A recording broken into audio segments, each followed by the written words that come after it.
அப்போது இந்த பெண் அப்படிங்கிறவ தன் கணவனை வந்து பேணி பாதுகாக்கிறார். பெண் அப்படிங்கிற ஒரு சக்தி கூடவே கைவிடாமல், கணவனை கைவிடாமல் பிடிச்சிட்டு இருக்கிறது தான் அந்த ஆண் வந்து வாழ்நாள் முழுக்க இயங்குது. நல்லா யோசிச்சு பாருங்கள், மனைவி இல்லாத கணவன்மார்கள் எத்தனை பேர் வந்து சொல்லுவாங்க பார்த்தீங்களா, ஒரு மனைவி இல்லை அப்படின்னா உடஞ்சி போயிடும், அவனுக்கு எதுவுமே தெரியாது, அவனால் வாழவே முடியாது. ஒரு ஆணால் சுயமாக தன்னிச்சையாக மற்ற எல்லாத்துலேயும் வெளியில் போய் வேணால் பண்ணிடலாம். ஆனால் குடும்பம் தாம்பத்தியம்ங்கிற இடத்துல மனைவி அப்படிங்கிற ஒரு ஒரு ஒரு உயிர் சக்தி இல்லாத ஒரு ஆணால் இயங்கவே முடியாது. மனைவி இல்லாத கணவன் பார்த்தீங்கன்னா உயிரில்லாத உடல் தான். இதான் உண்மையான தத்துவம். விடமாட்டான். எப்படி என்ன கோவம் என்ன இதுவாக இருந்தாலும் கணவனை விட்டு கொடுக்காம தனக்குள்ளே கட்டி போட்டு அவனுக்குள்ளேருந்து பின்னாடியிலிருந்தும் உள்ளுக்குள்ளேருந்தும் இயங்கிட்டு இருக்க ஒரு உயிர் சக்தி பெண் சக்தி தான். எவ்வளோ தூரத்தில் இருந்தாலும் பெண்ணுடைய அந்த ஆத்மீகமான அன்பு ஒரு ஆணை வந்து பாதுகாத்துக்கிட்டே இருக்கும், சுற்றிக்கிட்டே இருக்கும். இது பிரபஞ்சத்துடைய தத்துவம். இந்த முடிச்சை தான் முன்னோர்கள் இப்படி உடலை பார்த்து இந்த முடிச்சை வந்து ஆணுக்கும் பெண்ணுக்கும் போட்டாச்சுன்னா ஒரு ஆண், ஏன்னா நல்லா என்ன நம்ம முன்னோர்கள் புரிஞ்சுக்கிட்டாங்கன்னா, ஆண் வந்து எப்பவும் அமைதியாக இருப்பான், அவனால் வந்து இயங்க முடியாது, சுயமாக எதையவே இயங்க முடியாது. பெண் அப்படிங்கிற ஆற்றல் சக்தி உயிர் சக்தி இருந்தால் மட்டும்தான் ஆணுக்கே பலம். அவனுக்குள்ளே இருக்கிற பலமே, அவனுக்குள்ளே இருக்கிற பலம் தூண்டப்படணும், வெளிப்படணும், அதால் மற்றவங்களுக்கு பயன்பெறணும், ஆக்க சக்தியாக மாறணும்னா இங்கே இருக்கிற ஆற்றல் சக்தி வந்து அதுக்குள்ளே கலக்கணும். எப்படி வந்து குளுக்கோஸ் கலந்தால் மட்டும்தான் உடலுக்குள்ளே இருக்கிற கழிவும் வெளியேறும், உடலுக்கு இருக்க ஊட்டச்சத்துமே வந்து நம்ம சாப்பிட்ற சாப்பாடு முழுமையாக இந்த உடலுக்கு ஆற்றலாக மாறணும் அப்படின்னா குளுக்கோஸோடைய அந்த இன்சுலினுடைய கலப்பு இருக்கணும் இல்லையா? அதே மாதிரி அந்த இன்சுலின் கலந்த குளுக்கோஸ் செயல்பட்டால் மட்டும்தான் நம்ம உடம்புக்குள்ளே வேறு ஏதாவது கழிவுகள் தேங்கினாலும் அதை நீக்கிறதுக்கு முடியும், தன்னிச்சையாக செய்ய முடியாது. இதே விஷயம்தான் இந்த நம்மளுடைய முன்னோர்கள் கண்டுபிடிச்சது. இதையுமே உடம்புக்கிட்டேருந்து தான் கண்டுபிடிச்சாங்க. என்ன கண்டுபிடிச்சாங்கன்னா, இந்த ஆண் அப்படிங்கிற அவன் பலம் நிறைந்த ஒரு ஆண் மகனை, அவனுக்குள்ளே இருக்கிற பலம் இந்த ஆக்க சக்தியாக, அதாவது பிரபஞ்சத்துக்கும் மனித குலத்துக்கும் ஒரு பயன்படணும் அப்படின்னா, எல்லாத்துக்கும் பயன்படுத்த அடுத்தடுத்த வளர்ச்சியை நோக்கி போகணும் அப்படின்னா ஆற்றல் சக்தி தேவை. அப்போ ஆற்றல் சக்தி யார்? அவனுக்குள்ள ஆற்றல் சக்தி கிடையாது. அவனுக்குள்ள இருக்க ஆற்றல் சக்தி யார் அப்படின்னா பெண் தான், உயிர் சக்தியான பெண் தான். அப்போ பெண் அப்படிங்கிற ஆற்றல் சக்தி, இயக்க சக்தி, அவனை இயக்கிட்டே இருக்கிறது தான். அவன் வந்து அவனுக்கு ஒரு உந்துதல் கொடுத்துக்கிட்டே இருக்கிறதும், அவனுடைய பலம் சரி, திறமையும் சரி, உடல் உழைப்பும் சரி, ஒரு ஆக்கப்பூர்வமான ஒரு விஷயமா ஒரு அடுத்தடுத்த லெவலில் இம்ப்ரூவ்மெண்ட், டெவலப்மெண்ட் இதெல்லாம் ஆகிறதுக்கான ஒரு அடிப்படையாக யார் இருக்காங்க அப்படின்னு பார்த்தீங்கன்னா இந்த பெண்ணுடைய உந்துதல் தான். அதனால ஒவ்வொரு வீட்டில் பெண்கள் சண்டை கொடுத்துட்டே இருக்கிறாங்க, திட்டிகிட்டே இருக்கிறாங்க, அதை செய்யுங்க, இது இல்லை அது இல்லை அதில் அவன் சொல்ல அந்த ஆணுக்குள்ளே ஒரு தூண்டல் ஏற்பட்டுகிட்டே இருக்குது. ஏன்னா ஏன் வந்து மனைவி சொன்னால் மட்டும் அந்த அவனுக்குள்ளே ஒரு தூண்டல் ஏற்படுது? அவன் விரும்புகிற ஒரு பெண், அதை யோசிச்சு பாருங்கள். ஏன்னா எப்போ அவன் கல்யாணம் ஆகி அவங்களுக்குள்ள ஒரு தாம்பத்திய உறவு ஏற்படுதோ அப்போவே அவனுடைய உயிர் சக்தியாக அவன் உள்ளுக்குள்ளே ஊடுருவி போயிடுறான். அவனுக்குள்ளே இருக்கிற இயக்க சக்தியாக அந்த மனைவியானவள் மாறிடுறான். நான் சொல்கிறது எல்லாமே மேக்ஸிமம் தான், மினிமம் பற்றி பேசலை. அதில் இந்த காலத்தில் அப்படிலாம் வந்து அந்த அளவுக்கு அந்யோன்யமாக பெரும்பாலும் இல்லை, எங்கேயோ கொஞ்சம் பேர் இருக்கிறாங்க மிச்சமாக. ஆனால் இது ஆதிநிலை. ஒரு 2 தலைமுறைக்கு முன்னாடி இப்படி தான் இருந்தது. ஒரு மனைவியானவள் என்னைக்கு ஒரு மனைவி வந்ததுக்கப்புறம் தான் அந்த கணவனே ஆக்டிவ் ஆகும். அது வரைக்கும் ஆக்டிவேட்டே கிடையாது, சும்மா இருக்கிற சிம் கார்டு, பேக்குள்ளே இருக்கிற சிம் கார்டு மாதிரி. அவனை ஆக்டிவேட் செல்ஃபோனுக்குள்ளே போட்டு ஆக்டிவேட் பண்ணுறதே யாருன்னா பெண் சக்தி தான். அப்போ அந்த பெண் அப்படிங்கிற ஒரு மனைவியை அவங்க கூட இணைஞ்சதுக்கப்புறம், இணையாள் அவங்க கூட இணைஞ்சி உயிராக மாறினதுக்கப்புறம் தான் அந்த உடம்புக்கே ஒரு அர்த்தம் வருது. அப்போ தான் அந்த உடம்பே செயல்படுது, அதுக்குள்ளே இருக்கிற பலம் அது உணருது, அதால் எத்தனையோ விஷயங்கள் சாதிக்க முடியும் அப்படிங்கிறது இந்த உயிர் வந்து அதுக்குள்ளே இயக்க ஆரம்பித்ததுக்கப்புறம் தான். அதனால தான் அப்போ தந்தே பெண்கள் இதை செய்யுங்க அதை செய்யுங்க அப்படி கொண்டு வாங்கிக்கணும்னு ஆண்களை தூண்டிக்கிட்டே இருக்காங்க. அதே சமயத்தில் அந்த ஆணோ கலங்கணும்னு நினச்சானா எப்படிப்பட்ட பிடிக்கல அப்படின்னு நினச்சா கூட சரி, அவனே தனத்தானே அந்த மனைவியை பிடிக்கல அப்படின்னு நினச்சா கூட அந்த பெண் மனைவின்றவ அவள் திட்ட அவனுக்குள்ளே கொஞ்சம் மாற்றங்கள் ஏற்படுது இல்லையா? அவன் போய் சம்பாதிச்சுட்டு வரானா இல்லையா? இல்லை அவனுக்குள்ளே ஏதோ ஒரு ஒரு மாதிரி அவனால் தாங்கிக்க முடியாமல் இருக்கா இல்லையா?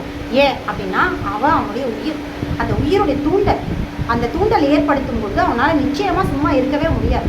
அதான் அந்த பெண்ணுடைய இயக்க சக்தி இயக்குது. அதே ஒரு மாதம் அம்மா வீட்டுக்கு போனதுக்கு இங்கே பாருங்களேன், ஆண்கள் மொத்த கெட்ட பழக்கத்தை செய்வாங்க. இதை நீங்கள் நல்லா நோட் பண்ணுங்களேன். வீட்டில் மனைவி இல்லாத கணவன் கெட்டு பிடிச்சவராக போனவன் தான். ஏன்னா மனைவிங்கிற இயக்க சக்தியோ எதிர்ப்பு சக்தியோ பராமரிப்பு சக்தியோ அங்கே அவன்கிட்ட விலகிடுச்சு அப்படின்னா அவன் இங்கே அத்தனை விதமான கழிவுகளையும் தேக்குவான். அவன் ஒரு சோம்பேறி ஆகிடுவான். அவன் அவனுடைய ஆக்கங்கள் எல்லாம் அழிஞ்சு போகும், ஒன்றுமே இல்லாமல் போகும். திரும்பி அதே பெண் ஆற்றலாக மாறி அவனை சரிப்படுத்தினாதான், பராமரித்தாலோ இல்லை அவனுடைய கெட்ட பழக்கங்களை எதிர்த்தா மட்டும் திரும்பவும் அவன் சரியான நிலைக்கு போவான். இதுதான் பிரபஞ்ச உடலுடைய இயக்கம். இந்த இயக்கத்தை வச்சு தான் ஆண் பெண் அப்படிங்கிற கணவன் மனைவி அப்படிங்கிற ஒரு பிணைப்பை இந்த பிரபஞ்சத்தை உருவாக்கினாங்க நம்ம முன்னோர்கள். சரி, இப்போ இந்த விஷயத்தை வச்சுட்டு நமக்குள்ள மருத்துவர் என்ன எப்படி வந்தார் அப்படின்றத நம்ம பார்ப்போம். சரிங்களா? நமக்குள்ள மருத்துவர் எப்படி, இப்போ நீங்கள் தூண்டல் சொல்கிறீங்க, உயிர் தூண்டல் ஏற்படுத்துது, அதனால தான் உடலால் இயங்குது இல்லைங்க. இப்போ எங்களுக்குள்ள இந்த உயிர் அப்படிங்கிற மருத்துவம் அப்படிங்கிற தூண்டல் எப்படி இருக்குது, எப்படி நாங்கள் தெரிஞ்சுக்கிறது எங்களுக்குள்ள மருத்துவம் இருக்குது அப்படின்னா, இப்போது இதை நல்லா தெரிஞ்சுக்கலாம். உயிர் அப்படின்னா இந்த மாதிரியான எல்லா மருத்துவமாக இருக்கட்டும், எல்லா துறைகளுமே நமக்குள்ள உயிர் சக்தியாக இருந்துகிட்டு தான் இருக்குது. எல்லாத்துக்குமே ஒரு தூண்டல் தேவை, அவ்வளோதான். உதாரணமாக இப்போ செல்ஃபோன் இருக்குதுங்க. செல்ஃபோன் முதல்ல பார்த்துட்டு இருந்தவங்க முதல்ல அதை தூரமாக வச்சு பார்க்குறவங்களுக்கு, படிக்காதவங்களும் சரி படித்தவங்களும் சரி, ஒரு பெரிய இன்ஸ்ட்ருமெண்ட், இதுக்கெல்லாம் நிறைய படிச்சிருக்கணும் போல அப்படி தானே இருந்தோம். அதே நம்ம கைக்கு வந்ததுக்கப்புறமா இன்னைக்கு டச் ஃபோனில் எத்தனை வெரைட்டிஸ் வந்துடும், எல்லா விதமான நிறைய அதில் இருக்க நிறைய அப்டேஷன் இருக்கா இல்லையா? இன்னைக்கு சின்ன குழந்தை கூட அதை ஆக்டிவேட் பண்ணுற அளவுக்கு எல்லா விதமான உள்ளே போய் நோண்டி நொங்கெடுத்துறது இல்லை. நம்மளுக்குமே அது பெரியவங்களாக இருக்கட்டும், சின்னவங்களாக இருக்கட்டும், வயசானவங்க கூட, படிக்காதவங்க கூட செல்ஃபோனை பற்றின அத்தனை விஷயங்களும் எனக்கு தெரிஞ்சுக்கிட்டாங்க. எப்படி அது அந்த தூண்டல், அதை கையில் கொடுத்து அதை கொடுத்த உடனேவே ஒரு தூண்டல், அதை தூண்டி விட்ட உடனே அவன் அதில் செயல்பட ஆரம்பிக்கிறான். அப்போ செயல்படும் பொழுது அதில் உள்ளே இருக்கிற எல்லாத்துலேயும் நோண்டி வெளியே கொண்டு வரான். இல்லை உள்ளான். அப்போது நமக்கு என்ன செல்ஃபோனை படிச்சுட்டு வந்தோமா, செல்ஃபோன் பற்றி ஏதாவது டிகிரி கற்றுட்டு வந்தோமா, ஏதாவது காலேஜில் போய் படித்தோமா, இல்லை யாராவது குருக்கிட்ட போய் கற்றுட்டு வந்தோம், என்ன அங்கே தூண்டல், ஸ்டிமுலேஷன். இந்த ஸ்டிமுலேஷன் தான் மருத்துவத்துக்கும் தேவை. இப்போ நீங்கள் இந்த காணொலி பார்க்க உங்களுக்குள்ளேயும் சில விஷயங்கள் தோணும், நிறைய விஷயங்கள், அதை சரியாகவும் இருக்கலாம் தவறும் இருக்கலாம், அது தப்பு கிடையாது. அதை நம்ம கேட்டு தெளிவுபடுத்திக்கலாம். அப்போது நமக்குள்ளே என்ன அந்த தூண்டலை ஏற்படுத்துறதுக்கு ஒரு ஆள் தேவை. இப்போ அந்த தூண்டலை ஏற்படுத்துறதுக்கு அப்புறம் உங்களுக்குள்ள ஒரு ஆர்வம் வரும். நானும் நாடி பார்க்கணும், நானும் பஞ்சபூதங்களை பற்றி தெரிஞ்சுக்கணும், நானும் சிகிச்சை பார்க்கணும் அப்படிங்கிற அந்த தூண்டல் அதை நீங்கள் பார்க்க ஆரம்பிக்கும் பொழுது தொடர்ந்து அடுத்து உங்களை ஒரு முழுமையான வைத்தியராக மாறும். இதுக்குன்னு தனியாக மருத்துவத்துக்குன்னு எந்த படிப்பும் தேவையில்லை, ஸ்டிமுலேஷன் மட்டும்தான் தேவை. நம்மளுக்குள்ள இருக்கிற மருத்துவர் இருந்துச்சுருவார். எல்லா துறையிலையுமே இருக்குது. மருத்துவம் மட்டும் இல்லை, கலையாக இருக்கட்டும், எதுவாக இருக்கட்டும், எல்லா துறையிலையுமே ஸ்டிமுலேஷன் தேவை. ஆனால் சில பேர் தூண்டி விட்டால் கூட ஒன்றுமே இல்லாமல் இருப்பாங்க, அது வேறு கேட்டகரி.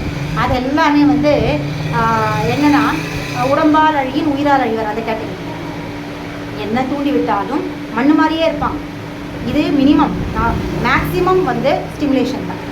மேக்ஸிமம் தூண்டல் ஏற்படுத்திட்டா கண்டிப்பாக அவங்களுக்குள்ள இருக்கிற எல்லா கலையிலேருந்து எல்லா விதமான துறையும் வெளியே வரும்.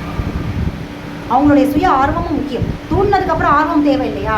இப்போ என்னுடைய தூண்டலாம் நான் உங்களுக்கு இந்த காணொலியை போட்டு இதுக்கப்புறம் உங்களுக்கு இந்த பார்த்துட்டு அப்படி கடந்து போயிட்டீங்கன்னா உங்கள் ஆர்வம் இன்மையால் உங்களுக்குள்ளே இருக்க மருத்துவர் வெளிப்படலை. நீங்கள் அதை பார்த்ததுக்கப்புறம் ஒரு தூண்டல் கண்டிப்பாக ஏற்படும், எல்லாருக்குள்ளே ஏற்படும்.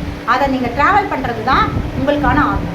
நீங்கள் அதை ட்ராவல் பண்ணிட்டீங்க அப்படின்னா நீங்கள் ஒரு வைத்தியர். ட்ராவல் பண்ணாமல் அதோட முடிச்சு இந்த காணொலி அப்படியே மறந்துட்டீங்கன்னா உங்களுக்கு உள்ளே இருக்க வைத்தியர் திரும்பவும் போய் உரைநிலைக்கு போயிடுவார். அகம் இருக்குது. அப்போது உங்களுக்குள்ளே இருக்கிற மருத்துவர் என்ன தேவை அப்படின்னா தூண்டல். ஆனாலும் நல்லா தெரிஞ்சுக்கோங்க, ஒன்ஸ் தூண்டியாச்சு அப்படின்னா அந்த உள்ளுக்குள்ளே அடிச்சுக்கிட்டே இருக்கும், அதுலேருந்து வெளியே வர முடியும். ஏன்னா நீங்கள் கேட்டுட்டீங்க இல்லையா இந்த காணொலிகளை கேட்டதுக்கப்புறம் உங்களுக்குள்ளே ஓடிட்டே இருக்கும். இதுக்கப்புறம் இந்த காணொலிகளை பார்த்ததுக்கப்புறமும் இந்த விஷயங்களை கேட்டதுக்கப்புறமும் உங்களால் ஆங்கில மருத்துவத்துடைய அடாவடித்தனத்தை அப்படியே சும்மா கேட்டுகிட்டே இருக்க முடியாது, கண்டிப்பாக முடியாது. ஏன்னா நான் சொன்ன விஷயங்கள் என்னோடய காணொலிகளை பார்க்குறீங்க இல்லையா, இந்த பஞ்சபூதங்களை நீங்கள் உணர்றீங்க இல்லையா, உங்களுக்குள்ள அது எப்படி இதுக்கு முன்னாடி நீங்கள் மந்தி மாதிரி கேட்டுருந்தீங்க. ஏன்னா உங்களுடைய உள்ளே இருந்த மருத்துவர் தூங்கிட்டு இருந்தார், இப்போ உங்களுடைய மருத்துவர் விழிச்சுக்கிட்டார். நீங்கள் அந்த மருத்துவரை வெளியே எடுத்து அவரை சிகிச்சைக்காக பயன்படுத்துறது ரெண்டாவது விஷயம். ஆனால் தூங்கிட்டு இருக்கிறவரை எழுப்பி விட்டாச்சு. இனி அவருடைய வேலை என்ன அப்படின்னு பார்த்தீங்கன்னா, இப்போ ஆங்கில மருத்துவமாக இருக்கட்டும், யாராக இருக்கட்டும், தப்பான ஒரு உடல் அறிவியல் சொல்லும் பொழுது உங்களுக்குள்ள எழுந்த மருத்துவர் உங்கள்கிட்டேருந்து உள்ள அறிவுறுத்துவார், சொல்லுவார், அடையப்பா தப்பாக சொல்கிறாங்கப்பா, கொஞ்சம் இது தப்பு, கரெக்டாக சொல்லு, அவங்கள மாற்றி திருத்து, இதை கேட்காத அப்படின்னு சொல்லிட்டு உள்ளே இருக்க மருத்துவர் உங்களுக்குள்ள அறிவுறுத்துக்கிட்டே இருப்பார். இதுதான் ஸ்டிமுலேஷனுடைய வேலை. நாங்கள் கொடுக்குற அக்குபஞ்சர் சிகிச்சை இதை தான் செய்யுது. நாங்கள் ஸ்டிமுலேட் பண்ணி விட்டுருவோம். ஸ்டிமுலேட் பண்ணதுக்கப்புறமா எதிர்ப்பு சக்தி அங்கே கூடியிருக்கு, அங்கே வேலை நடந்துக்கிட்டே இருக்கும். வெளியில் இருக்கிற புறத்தில் இருக்கிற கழிவுகளோ, நம்ம வாழ்வியல் முறைகளில் நம்ம செய்கிற கழிவுகள், தேக்கிற கழிவுகளோ உள்ளுக்குள்ளே வரும்பொழுதே இது தூண்டி விட்ட உள்ளே இருக்கிற அந்த தூண்டி விட்ட உடனே உள்ளே இருக்கிற எதிர்ப்பு சக்தி, பராமரிப்பு சக்தி உடனே அங்கே ஃபோக்கஸ் பண்ணிடும். எதை புறத்துலேருந்து வர கழிவுகளோ இல்லை அந்நிய பொருளோ உடலுக்குள்ளே தேங்கின கழிவுகளை உடனே ஃபோக்கஸ் பண்ணும். கழிவுகள் வந்துருச்சு, நம்ம உள்ளே இருக்கும்பொழுதே இந்த கழிவுகள் வரலாமா, வா அதோட ஃபைட் பண்ணுவோம்னு சொல்லிட்டு உடனே அதை போய் எதிர்த்து அதை வெளியேற்றிடும். இதுக்காக தான் இந்த காணொலிகளை நான் போடுறேன். நிச்சயமாக இதை பார்க்குறவங்க உங்களுக்குள்ள ஒரு மருத்துவரை கண்டிப்பாக எழுந்துடுவார், தூங்கிட்டு இருக்கவர் எழுந்துடுவார். சரிங்களா?